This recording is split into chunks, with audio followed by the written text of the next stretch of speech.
This podcast is brought to you by Kiwi Design, the leader in metaquest and VR accessories. And now you can deck out your device while supporting the podcast. The metaquest 2 is a great headset, but do you ever feel things could be a bit more comfortable? Well, we have the solution for you. With lens protectors, controller grips, face covers, head straps, link cables, headset stands, and more, including my two personal favorites, the top version controller grips with added weight and an extended handle, and the Kiwi upgraded Elite strap. Let's be real, we've all whacked our controller. Don't be the guy messaging Oculus support for your own mistake or waiting weeks for an out-of-stock controller. Visit the link in our show notes to prepare yourself today. After visiting the link in our show notes, make sure to use the promo code Ruff Talk VR at checkout, all one word, to take full advantage of your savings. And make sure to click the link in our show notes so the podcast gets credit and you help support us. Remember, whatever you need, Kiwi has you covered.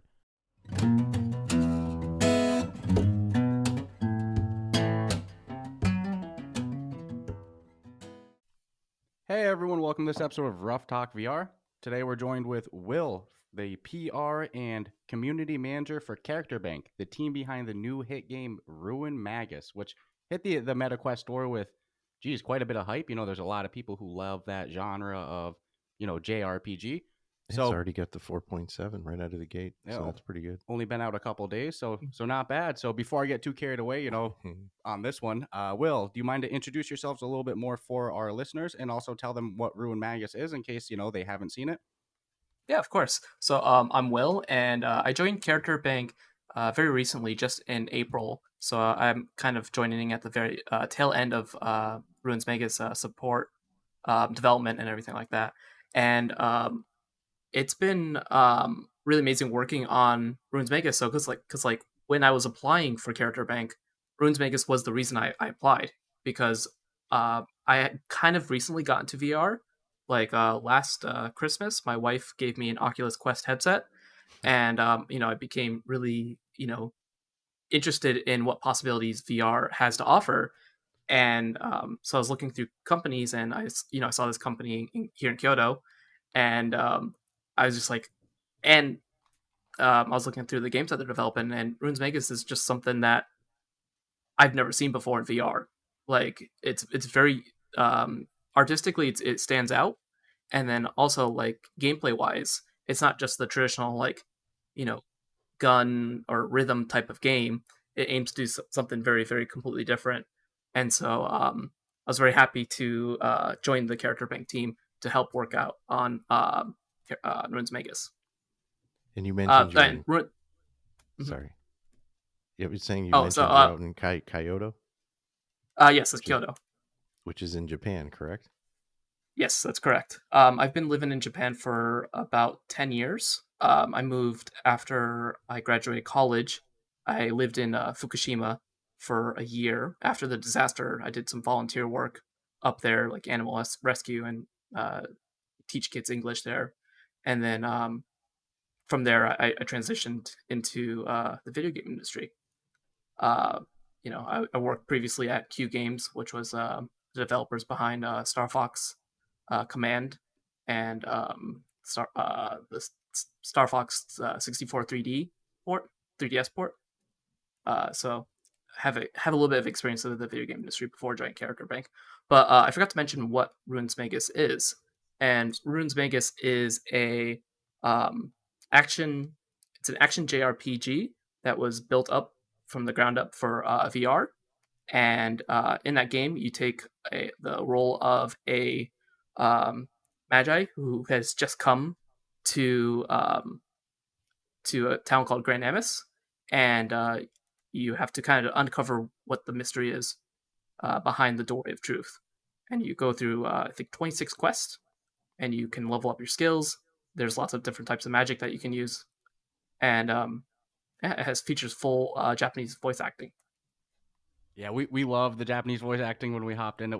We weren't expecting it. No, I wasn't expecting it at all. So Stratus over here, he hopped in a little bit before me, and the first message I get was, "Dude, wait till you get to the voice actors." And I was expecting some made up language, but then when I saw the full Japanese voice actors, I was like, "All right, that's pretty cool." And then you mentioned the art style. It has that. That main area is probably one of the most stunning views you'll see. on the MetaQuest, absolutely. The graphics on it are tight, and it sounds like Will's story is a lot like everybody who's hopped into the Oculus and VR. It's like you get it, you put it on, you fall in love, and it's like, How can I make this my life? yeah, how can I get involved? This is awesome. So that's awesome that you found a development company, right where you are, but also, hey, sheesh, a game like Ruinmagus, a unique concept. That's really cool to see. So you mentioned you joined in May, correct? Yes, that's right. Nice. So that sounds like you hopped in, right as things are gearing up for, release Getting and the everything launch, like yeah. that. A little bit Yep. after that Oculus showcase. So for you, new to the company, what was it like for, releasing this game on the MetaQuest, having just hopped Mhm. into the company for a release? So yeah, after I joined the company, the first thing I did was play through the game, and I also helped out a little bit with the translations. So some of the text that you get from like the books and the character dialogue, the side dialogue, I helped touch that up at the very beginning, and then working with our publisher, which is Mastiff, and coordinate with them about how to market the game has been my primary function. Nice. And is this Character Bank's first endeavor into VR, or have they made other VR No, games in the past as actually, well? this is our third. So we the first title that Character Bank developed was Unzus, which is a VR werewolf game. It's available on the App Lab. And have you ever played Mafia or anything like that? Yeah. Yes. Okay, so yeah, it's like Mafia or Among Us, where you're trying to figure out which one of you is the bad guy, and it's free to play. So I think it should be available in the West as well. But I think that kind of went unnoticed because it's from Character Bank, which at the time was the first title, brand new developer, and didn't really have a lot of English marketing support. Then second title that we developed was Misperience, which is a VR murder mystery title, and that one features 5-player online co-op. You kind of dive in to a murder mystery. Sorry, you dive into a murder scene where murder occurred, and you try to figure out who's responsible for the billionaire's death. And Wow, that's That recently, sounds like a good time. yeah, and recently there we added Switch support to that, so you can play cross-platform between VR and Switch, which is like one of the few titles that I think offers that. yeah, I love those concepts of, being able to play flat screen with VR. There's like Acrons. There's a few of those Yeah. that, Tetris. yep. Tetris does it. So no, that's awesome. hmm That's very distinct games too. It's not like everyone's the same RPG. These are three totally different genres. So that's really cool to see from Character Bank. Them hitting all Yeah. these different little Instead of just niches. locking on the one and going hard with it. Yeah. No. Yeah. That takes a lot of Yeah. And that takes a lot of risk. with the Ruinsmagus, like when they first started development of that title, there's only 5 people at the studio. So it was a very very small team. I think with Ansys they had like maybe 2 or 3 people. So slowly the studio has been getting bigger and bigger. Right now it's about 13 people. So we're trying to expand pretty rapidly and have multiple projects in development right now. That's freaking awesome. No, I like seeing, and if you look back even years ago at a lot of the studios that started off with the one or two, they've severely expanded because they have to, and they're trying to get out the content. What I'm liking about Yeah. Runes is it's its own. When we play a game, we try to compare it to other things on the store that maybe are real similar, and I don't have a comparison to put it on. So it's kind of got its own category right now, which is a huge Yeah. achievement because it's easier to just, well, this first person shooter works, so I'll make one of those. Or This rhythm game, there's not too many of those ugh, JRPGs. there's a lot of rhythm games. Yeah. Yeah. So no, this is like, when I see a company do this, it's, to me, they're setting the bar for other people to watch it and pay attention and then see where they can go with it. So it does open the door for more people to say, yeah, let's actually do this. No, absolutely. And is your team based all out of Japan, or are you guys mixed Japan and USA as well? So I'm the first and only non-Japanese person at the company right now. Congratulations. Everyone else. Ah, thank you. I broke the barrier. And most of the staff is located in Kyoto. We have like one or two people who are working outside of Kyoto. But because of COVID and because right now we are in a very small office, I still do most of my work remote. So I mostly work in this room right here, even though I'm Room like, slash office. Yeah. yeah, That's awesome. even though I'm like only like 20 minutes away from the office. I don't blame you. If I was in that situation, I would definitely be doing the same. So something I've Mhm. actually been dying to know, because you go check out your Twitter, you go check out the marketing and the hype for this game. It's very clear that this is one of the few games that's getting a lot of attention in the Japanese marketing side, as well as the American side. We saw this heavy Yeah. with Resident Evil and stuff too. But in terms of feedback and response, is there one market you're seeing more players hop into, or is it surprisingly split, more 50-50? The last time I checked the stats, that I can see, it was 60-40, with the majority being in Japan, and then 40% being outside of Japan. No, that's about what I would expect. And what's the feedback been like, on your guys' end since the game launched? Overwhelmingly positive. Like, we were very, very humbled with the first reviews started coming out. It's so hard to make a game because you don't, like, even if you think it's good or you kind of like it, you don't know how other people react. And so releasing a game out into the wild is like extremely nerve wracking for everyone on the team. And when people started getting their hands on it, people started praising it for the art style, the worldview, the immersion aspect of the game. We kind of breathed a sigh of relief because people were so happy about Ruinsmagus. No, that's huge. And just the other week we interviewed Chris Pruitt, the director of the content ecosystem on the MetaQuest store, and something big that he talked about is, look, for you to have a successful store, you need to check off these niches. And I think Yeah, Ruin Magus is a great example of that. The reality is not everybody in the world is yeah. crazy about JRPGs. But for the people who do like JRPGs, Hmm. shit, now they have a really good one on the store. So it's like, yeah, I don't expect Ruin Magus to be the next cultural sensation on the Quest store, but there's a lot of people Hmm. who like that style of gaming.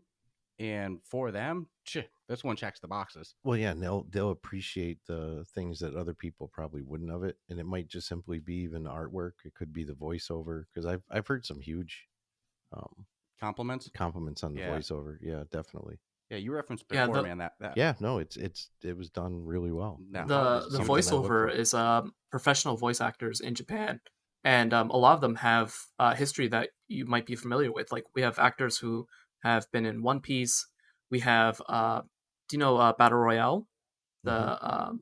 the movie? In the second one, there's the daughter of the main kind of villain. She voices one of the characters in Ruins Vegas. We have the guy who voices Master Chief in Japan. He's the guild master. That's freaking Well, awesome. So it's funny because I swear I know one of the voices. And remember, I was saying, I'm like, yeah, I I think you're know I've talking about heard this. Iris, right? Yeah, I'm like, I've heard this voice before, and I can't. It's been driving me nuts, Hmm. you know. So it's no, it's good. I mean, if nothing else, I would have people look at it just for the artistic value alone. Yeah, absolutely. And has there ever been any consideration from Character Bank to do an English voiceover, or do you Mhm. feel that part of the appeal of the environment in the game is the Japanese voice acting? No, actually, we are strongly considering an English voiceover option. Uh, so, if you know the history of Ruins Magus, you might know that we had an English and Japanese Kickstarter. Unfortunately, the English Kickstarter did not reach its funding goal. I think it was like maybe 1,500 off or something like that. Wow. And because of that, we weren't able to implement English voice acting in its release. But that's something that we definitely really want to add. It's just that we want to do it right. Like, we don't want to, like, just hire random people off the street and have them voice the lines in a microphone.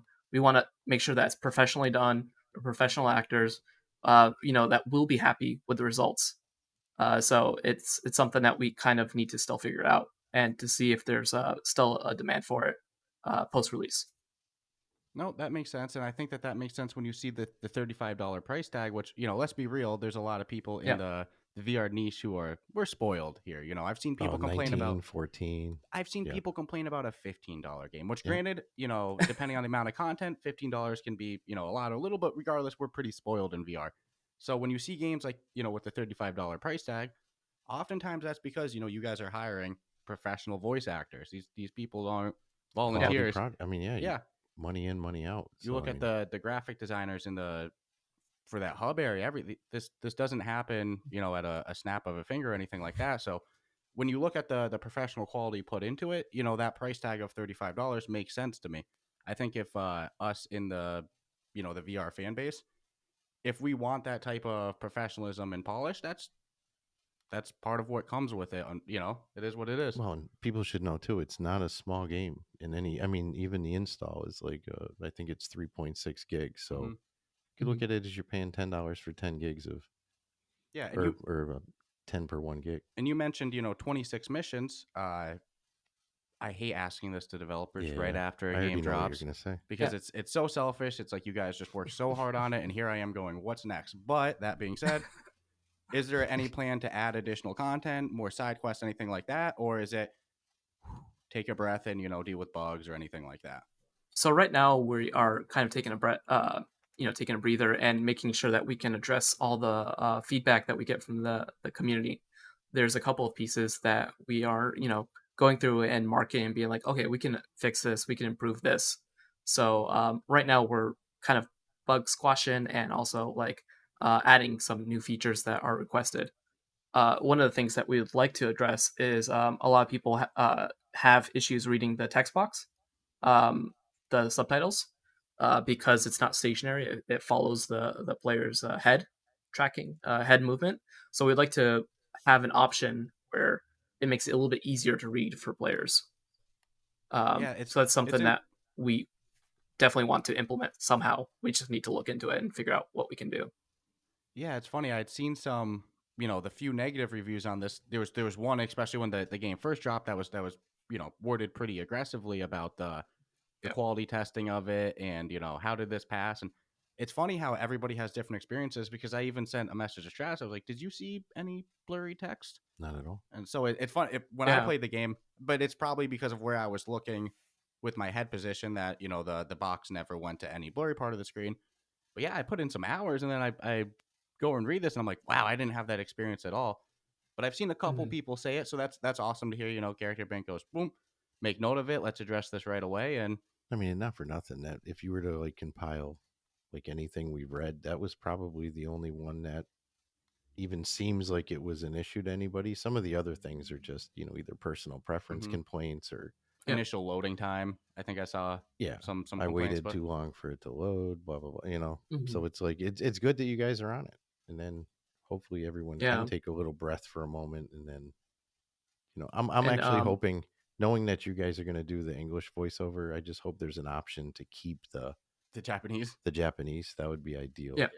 Because Yeah.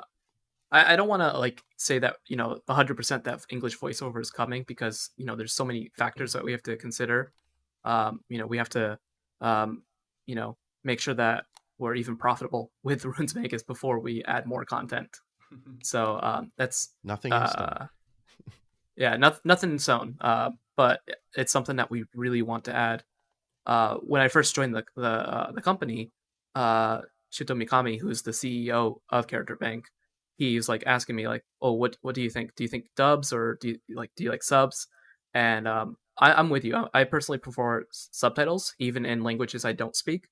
So if I'm watching like a French film or a Spanish film, or even an English film, to be honest, I watch it with subtitles, just because I like to have that option, and I prefer the original voice over like some corny voiceover that doesn't really fit with the character. So, but I know that there are a lot of people out there who prefer dubs, and so I said it would be nice if we supported dubs for those people. No, I can't. Again, I think that's just more of a preference because I've done the same thing Yeah, with subtitles on, American movies. Obviously understand the language, but occasionally you will read something that you didn't hear yeah, correctly. So it does make sense in some, but I also get when people are like, I can't stand subtitles. I Yeah, just want to hear the language. I think it's an example. It's just good to cater to everyone. It's just a Mhm. tough market. Oh, VR yeah. market can be very, very Fickle. I mean, look at us. The game's been out what 3 days now on the market, Mhm. and already you're asking for what's coming next. Yeah, I'm like, hey, is there going to be more content? I've And seen. that's you. Yep. There's a couple million you. Yeah, and I mean, I've even seen people ask, is there going to be co-op, things like that, which would be amazing in this game, but Hmm. the Yeah. game's kind of pushing the engine as is. Well, it's got a unique fighting mechanic too. Yeah, Yeah. There's a little slight learning curve, but I think I think Will's got some great advice on a on mental way to on think shooting of. Yeah. in the game. Yeah, do you want to share that with our listeners, Will? Oh, so we were talking a little bit about this before we started, but there I saw some comments online, saying that the aiming was off and that we should fix the aiming for the fireballs. But the way that it was actually envisioned, and this is something that I'll probably try to convey in social media posts and follow up and replies to people directly. But if you imagine that the fireball is coming from the palm of your hand, then it kind of makes more sense. Like instead of aiming with your pointer finger, which is like what you do with a normal gun game or something like that, um, you need to imagine that you're shooting from the palm of your hand. So it feels a little bit off, but that's because it's coming from a different part of your hand, I guess. No, I, No. I think once you get that mental visualization, Yeah. it When he makes a had lot of first said sense. it earlier, it was like, okay, that makes a lot of sense. Yeah, no, it's Yeah, simple and tips like that. That's huge. one of the things I really like about Ruinsmagus and the developers at Character Bank is that they really took the time to think about all these different things. The world building. I know I'm praising my own game here, but it feels very consistent. It feels like there's no break, and in order to achieve that, I think is very very difficult. Yeah, so great stuff so far, Will. But I loved the tip on helping players shoot. I think that's small things like that. I think are going to amplify somebody's experience because there's no frustration or confusion or anything like that. Do you have Yeah. any other tips that come to mind that maybe the new user might miss initially? I've been watching a lot of let's plays or people going through the first couple missions, and I see a lot of players struggle with the first real boss. There's the rogue, and I think it's because people aren't using their ultimate attacks enough. So for the ultimate attacks, you actually put your hands behind your head. You push both of the grip and the trigger at the same time, and you put your hands out in front of you, and you push those again, and it will kind of fire like a huge kamehameha like fireball at the enemies, and that is just so useful on the bosses. And in Runesmagus, there's a ton of bosses. I think there's about like over 10, if I'm not mistaken.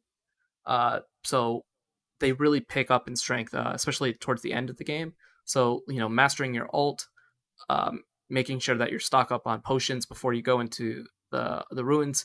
I think those are probably the most important tips that I could provide. See, I tried to get away with what's the easiest fighting tactics I can take without having to like Move get much? yeah, Yeah. What's the quickest way you can fire and everything yeah, like that? So and Yeah. sadly you got to learn how to actually use everything. It's not something You you can rely mhm. on. So I mean, I that's actually great advice. But You I definitely actually have to does learn how to parry, like being yeah, able with to the parry block well. instead of Yeah, just absorbing the strike. That's what timing in this game is huge in strategy. So it's not just I keep yeah. emphasizing the story aspect, but yeah, it's like enemies shoot at you and you have a shield. You can either just block it or you Mhm. can reflect it back, and being able to reflect it back is huge. Yeah. And whenever like fighting, I'm just like constantly blinking around to like kind of like tele fast moving between places. That is so effective in like dodging attacks, because you don't want to just sit there and eat attacks all the time. You want to make sure that you're constantly moving, that you're constantly shooting fireballs, and also using your special magic skills like the Thunderdome and the Molotov in order to fight against these enemies. Because they get very tough. Like when I first played the game, I lost at like the fourth boss probably like 3 times before I actually cleared it. Oh man, I That's get some good honesty. well again for JRPG fans. This is it. There's some people who don't like JRPG, so for Mhm. them they might hit a boss and they keep losing to it, and Yeah, they're not into it. But those people, that's probably not their niche anyway. It's this game checks the boxes for people who like that niche. So this is yeah, I love seeing these type of games release on the store, like you referenced before, innovative, Mhm. doing its own new thing. People who like a style of game now Its they own fight mechanics for sure. You yeah can't go hmm in here thinking that was part of the problem I yeah, had was I mean the hardest thing I had was learning to actually fight. hmm Um hmm because I'm what am I used to? It's like throw all that out the window. yeah. Well, You're going to get a yeah. The little creative combat here. mechanics are actually inspired by Mega Man Legends. we So could say you can Mega Man kind of VR imagine, combat. yeah. And No, there's that's been a couple of people on Twitter who have really caught on that, and they're like, "This is the Mega Man game in VR," that's awesome though. So it's and small that's influences like that. Um, yeah, so question to kind of go back on something that you referenced earlier. You mentioned your wife got you the headset for Christmas. You fell in yeah. love with it. I love asking this. hmm What was the first experience or the first game that you fired up that that blew your mind? So I think it's kind of cliche at this point, but there's of course Beat Saber, which I had to get because like Beat Saber is like what kind of led me to be kind of interested in VR in the first place, and then Half Life Alyx, because I just knew that Half Life Alyx was just like if you're gonna get any VR game, it has to be Half Life Alyx basically, because of the polish and how good that is in VR. So those are the first two games I got. One on the Meta Quest itself, and one on PC VR as well. No, that's awesome. And since you're now working in a development team, do you still use your headset a lot for personal use, for playing games, or is it one of those, Personal use. yeah, there's work use and personal use, or Yeah, using it so much with work that you're kind of not really interested in playing in your free time? these past few weeks have been I've been playing Ruinsmagus nonstop. So helping out with the balancing and the testing, and checking the translations and stuff like that. And now I'm doing QA support with that. So right now I'm not playing so much in VR, but once once Runesmagus has is kind of settles down a little bit, I plan on going back and checking out some of these other games. Especially there's a game called Tales of Onogoro, which is by another Japanese studio called Amata, and that's a game that I kind of that looks very interesting to me. So I'd love to check that out. No, I love seeing developers and studios shout out other studios, so that's always cool. Man, the Quest store is growing, VR is growing. Being over in Japan, working in the gaming industry, you know, what's the attitude towards VR there? Is it heavily embraced, or is it still a little, skeptical from some of the bigger dogs? So, in Japan, as far as I can see, there's like three major studios who are actively developing unique VR experiences. Of course, you have like Capcom, who developed Resident Evil for VR, and sports those games. But like as far as like independent VR studios, there's Amata, which I just referenced, and then there's My Dearest, which is located in Tokyo.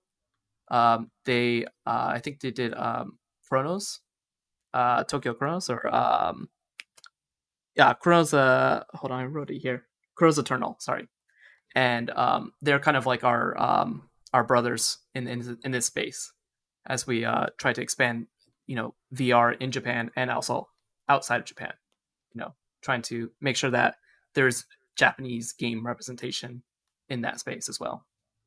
No, that's huge. And I think there's actually another Chronos coming soon too. So Yep. the Japanese VR scene is definitely growing. And man, the Well, to me, that's just another indicator of the positive sign of where VR is going. yeah, it's hmm worldwide. We have, Hmm. I mean, geez, the majority of the developers we talk to seem to be European based, but we're seeing these successful studios in America, in Europe, in Asia. It's great to see the whole industry grow. And it's a Yeah. helpful industry with each other. It's not as like tight knit, I think, is. Yeah, you're referencing these other studios that have games coming out, these other studios in Tokyo. You might not see that same level of camaraderie Mm-mm. in other, gaming sections, I Yeah. guess you'll say. So VR is definitely its own unique little thing. So, Yeah, I think what? like with VR, like we have the sense of like we have to really help each other, support each other, because in the end we just want the scene to expand. We want more people to fall in love with VR just as we have, and really feel that that VR is the next step of gaming. That you can really do really unique, really cool things in VR that you can't do in traditional flat screen games. No, absolutely. And were you a big JRPG fan growing up as well, or is that Not kind of a niche particularly. that's okay? See Not that particularly. that's Like something to be I was. honest, So what was uh, your style of gaming before you discovered VR? so before VR, I was very into Nintendo, and I love Nintendo games. I grew up on the Super Nintendo and of course N64, GameCube, stuff like that. Um, I'm before I joined the video game industry, I was previously known as the Smash guy. Like I did a lot of Smash Brothers translations. Um, I interviewed so many people with related to that game. So I have a very soft spot for Nintendo and their games, but um, yeah, Yeah, no, I was a big Smash Brothers fan as well. Man, that's a game. That's a style of gaming, at least. Maybe yeah, you know Nintendo doesn't use their own IP, but that style of game I think would be so fun in VR. hmm Some sort of the jumping mechanism, all the different characters. Smash Brothers was one of the best games I ever played. So I think in VR, I think something like that would actually work really good too. hmm Um, so yeah. no, Like that's maybe like the player could be Master Hand and Crazy Hand. oh, yeah, I didn't even think of that. That's even wackier. That's awesome. So I know you mentioned you hopped into the team a little bit, closer towards Yeah, release and everything like that. So it's all right if you don't know this or anything, but do you know roughly how long it took for the yeah. development of Ruinmagus? 2 years. So That matches when exactly what Chris Pruitt told us. when the team first started, it had like I said 5 members, and then now it's like 13 for the company is in total. I'm not exactly sure how many people ended up working on Ruinsmagus, but it's probably about 10 or probably most of the company, 10 or 11 people had some sort of involvement one way or the other. No, it's Well, funny to hear and that. 2 years comes as a testament to the aggressiveness of the developer, because 4 years would be the typical, probably, if you and I were to come out with a game, it's probably a Hmm. 4 year development. Yeah, So, when we had talked with Chris Pruitt the other week, that was something he said is like for these, high level studios to make a good game, it's two Yeah. years. So it's what we're gonna see come out 2 years from now is gonna be even better. But Mhm. it's cool to hear that number match pretty much exactly what he had said before. Yeah, I think So it was like exactly 2 years. When I was talking with the director, he said like, oh, it's like almost to the day, 2 years. no, that's huge. That's huge. And I know that there's quite a bit of a time difference where we're at. For our listeners who know us well, we're over in the United States, like we referenced at the start. Will's over in Japan, so we definitely appreciate you taking the time. Hey, we know how things go when games release. It's busy. So for you to take the Yeah. time, with all the time difference, spend it with us, we definitely appreciate it. Mhm. But is there any other tips or anything like that about Ruin Magnus that you wanted to talk about before we wrap it up? um, what? Let me think. Uh, I think like another tip that I would have for players is to use the buffs that are available in the store. So like using the combat injector and stuff like that. They're not unlocked at first, and you unlock more as the story progresses. But definitely taking advantage of those can help you with the boss fights. And those boss fights, that like I mentioned before, there's quite a bit of them. They happen like when you least expect them. Like you're just like going through, the ruins, and you're just like kind of cruising through, enjoying the story and enjoying the fighting, and then all of a sudden it's just like, oh, huge boss time, and so kind of always be on your toes. Yeah, it's never it's never fully repetitive. That just because you cleared the last mission, that no problem, doesn't mean that the same factors are going to carry over into the next one, and you're going to blow through it either. Yeah. So there's a question that Stratus always likes to ask. So I apologize for Yeah. stealing your thunder here on this one, unless you want to go ahead with it. No, you can grab it. I already know where you're going. Yeah, come on. This is like our trademark question, you know. Yeah. I think I love when we talk to community managers for this as well, because it's a great example that you don't only need to code and be a developer to get into development studios, but VR is growing. Let's be real. When I was a little kid, I'm sure when you were a little kid and you were younger playing Smash Brothers, it's you're playing these games and somewhere in your mind you want to work in video games.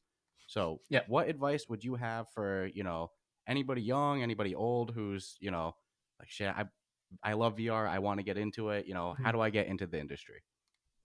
Yeah, so I had that experience because when I first moved to Japan, as I mentioned, I was doing English teaching, doing some volunteer work, and there's a point where unfortunately my father passed away, and I kind of had this crisis of like, what am I going to do with my life?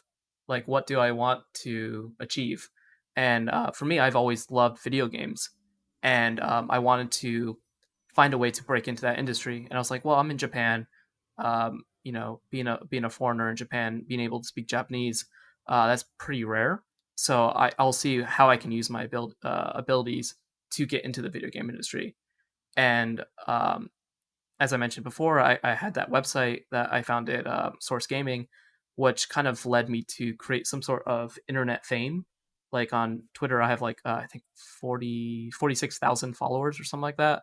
And through that, I kind of taught myself social media planning and execution, how to create content, how to make videos, how to write articles, how to deal with how to interact with the game in public, and all those experiences led me to get a job in the game industry as a community manager. So if you want to, if you want to get into the game industry as a programmer, start programming. There's a lot of game jams that you can do. Uh, if you want to be an artist in the game industry, start drawing art and connecting. Networking is very very very important. It's how I got my first job in the industry. So joining game jams, going to events, talking with developers, any way possible. Just keep hustling, I guess, is what I would say.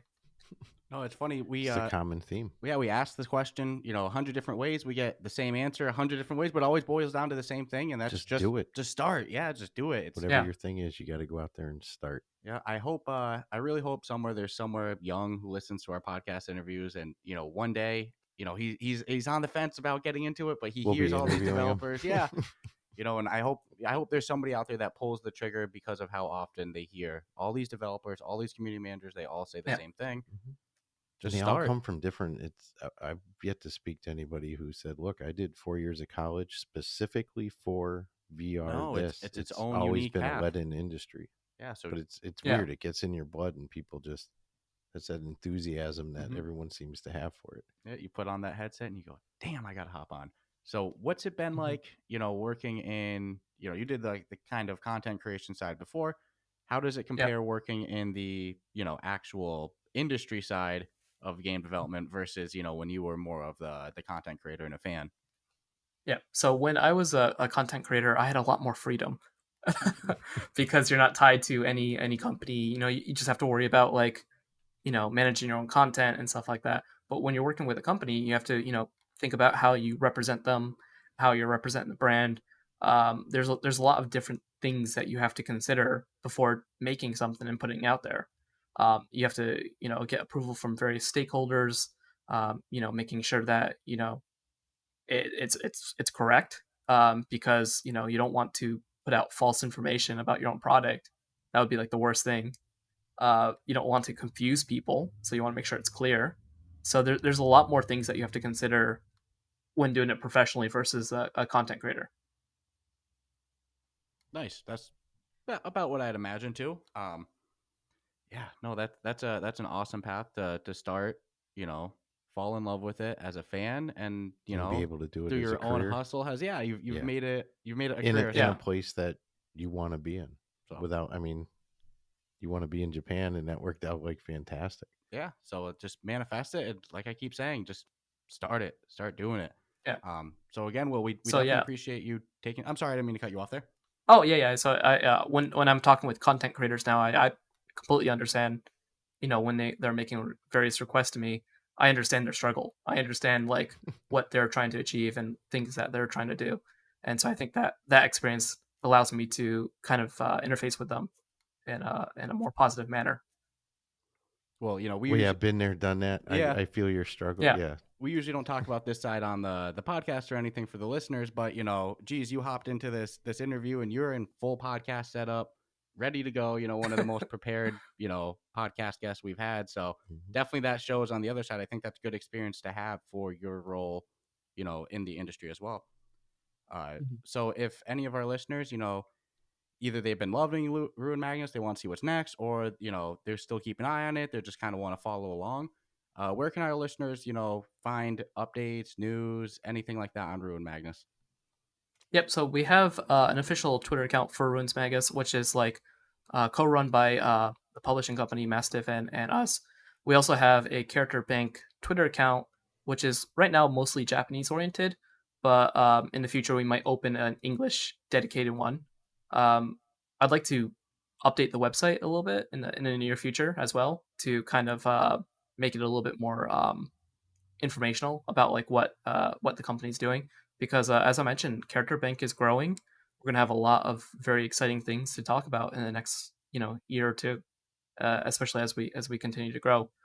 Very recently, we just opened a Discord server for Character Bank, and right now we're just trying to grow that community. It's very small right now, but it's filled with wonderful people who are just very passionate about Runes Magus and Character Bank and what we're doing.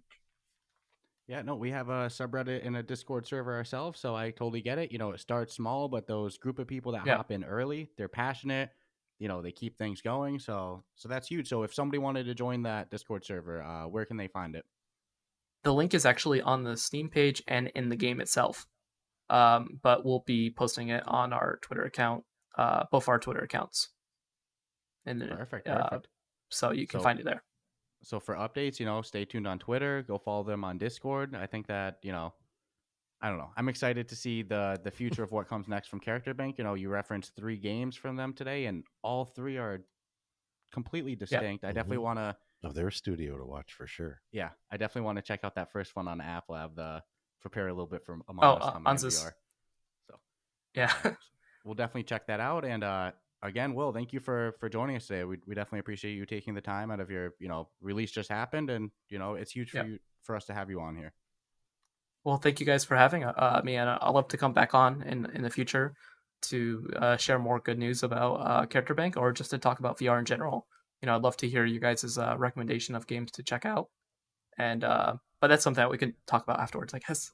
Oh yeah. Yeah, no, Oh, I was actually going to make comment because I know there's going to be some future news from this studio that there has to be. So yeah. we'd have to Character get Bank Will isn't back going here, anywhere. maybe drop some news now and then. I think you might end up being a little bit of a regular on here, Yeah. judging by Yeah, the speed and the quality that Character Bank is pumping out work. So yeah, I'll say hopefully we the can. fact that they hired a foreigner to help out with their English communication should signal that Character Bank is doing a lot of great things, and So we I do hopefully have stay one around. final question though, What's that? because I'm curious. Because Yeah. anybody we've ever spoken to that's visited Japan or has lived there for a while has nothing bad to say about the place in its entirety. So, what is your favorite thing to do as someone who Favorite. wasn't born in Japan who now lives there? Mhm. Well, one of the main reasons I was like drawn to Japan is because there's like a huge sense of safety and community here. Like, you know, you have this feeling that like people watch out for each other, in a way, and it's a very positive society in a lot of ways. There's things that I can complain about here and there about Japan. It's not like heaven on earth or anything like that, but it's definitely like I feel like it's a very positive place to live. And just about a year and a half ago, 2 years ago, I got married. Right before the pandemic, and it's a place that we'd like to have have a kid here and hopefully raise them, because it's a good country. Like the fact that you can go out, you're not going to get mugged or anything like that. Late at night, it feels very safe. That's probably my favorite thing about Japan. But That's awesome. my non how do I say that? Like Least favorite. the other thing, one of the other things I really like about Japan is you can drink outside. you can just buy a beer from a convenience store and just drink it outside. Yeah, open carry laws are always cool to Yeah. take advantage of as an American when you're I'm telling visiting. you, I've heard nothing ever come out of someone's mouth who, like you said, even just vacation there or whatever. I mean, I think The the food is worst so I heard good. was somebody say that, I was in a city and it was real busy, Mhm. but it was a different busy than New York City busy. So I don't know. Mhm. And it's funny. There's might be some Europeans or some listeners in Asia who hear that and go, "Wait, you guys can't? What's the big Can't deal drink about? What's outside? the big deal? What do you mean? Just drink a beer outside?" But yeah, no, over here in America, it's pretty strict with liquor Can't laws. walk down the street with an open beer. Nope, not a select Yeah. cities, but for the most part, no. So, Yeah. that Yeah. might not sound like much to some people, but for anybody living in America, they get it. That's huge. And then like the healthcare is amazing here. It's just like like I said, it feels like everyone's kind of looking out for each other, which is really nice. Yeah, might have a little future job with the Department of Tourism over there. No, I'm just playing with it. So, Actually, he could. yeah, no, that's I'm like I said before though, I'm definitely excited to see what comes next from Character Bank, whether it's more updates for Ruinmagus, which isn't necessarily needed. I know some people have requested co-op and stuff like that, but it's a very polished game as is. So whether it's new stuff coming from Ruinmagus or whatever's coming next from Character Bank, we'd love to have you back I'm on in the excited. future. Well, yeah, definitely good stuff Yeah. coming from them.